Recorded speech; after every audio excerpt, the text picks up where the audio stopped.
Hi, everyone. I'm Leo Necheles, reporting from BBYO International Convention 2021.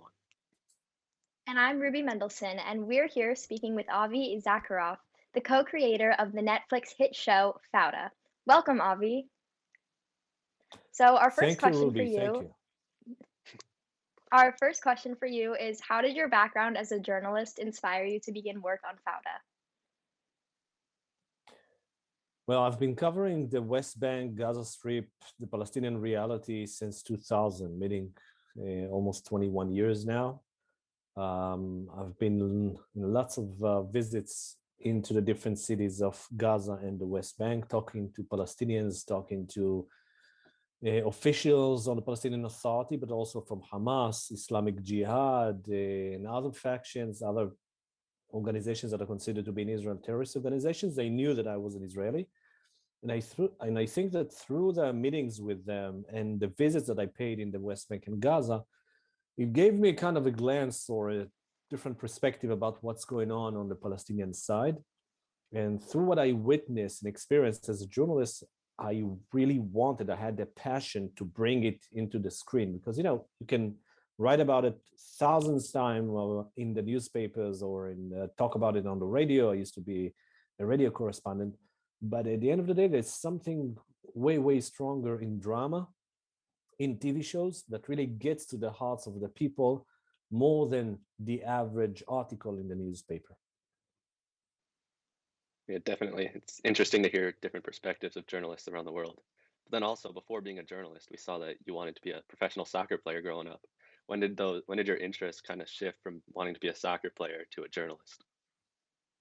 So, that was a kind of a fantasy. It wasn't even really a dream. It was just out there in the background that, I loved the local soccer team in Jerusalem. I really loved someone named Uri Malmilian, who was the most popular back then in Jerusalem. But it wasn't more than that.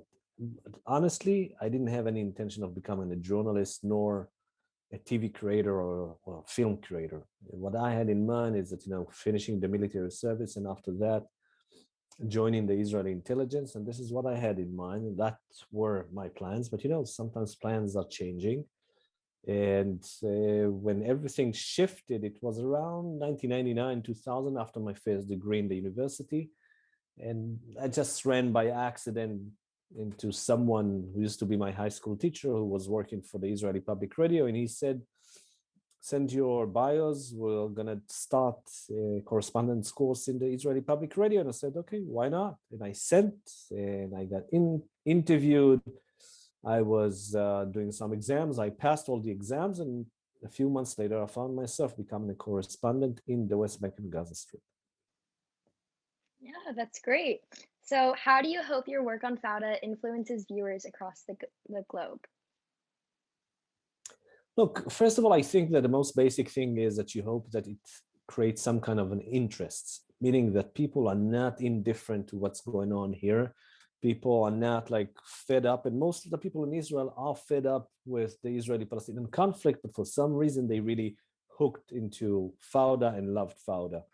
And I think that was our mission, that was our aim. And our aim, I mean, Leo Raz, the main actor, the head character, Doron, and myself, we served together in the army and we're very good friends. And this is when we started the whole project, was that we wanted to tell the story of the military service on one side and the Palestinian side that as we saw it and knew it.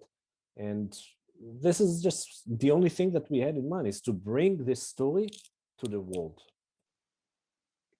But yeah, so going off of how the world perceives the story, how do you think Fauda, what has it done for Israel's global reputation? Like, how do you think non-Israeli viewers across the world have tended to interpret Israel through the show?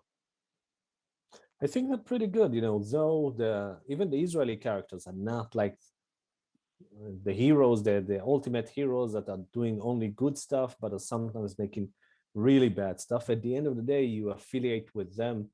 You know that they are the main characters. You know that they are the real heroes of the show. And we try to confuse the audience, meaning to make the Palestinians as very nice guys, even the terrorists of them, and make the good guys a little bit bad and rough. And I think that at the end of the day, because of the complexity of the conflict and because of the complexity of the show, it gave the impression that it's really authentic, and people who watched it felt that it's almost realistic. And it's not realistic, let's be honest. But we try to give a sense that it's almost like in reality. And I think that we managed to do it. And again, the minute that you have in the Arab countries so much admiration, so much people, so many people watching the show, I think that you understand that you did something very different here and made Arab people even to care for and like Israeli special forces, people who are going undercover in the West Bank and Gaza Strip. Wow, that's amazing. And finally, what advice would you give to teens today who want to go into journalism? Um, it's a tough job.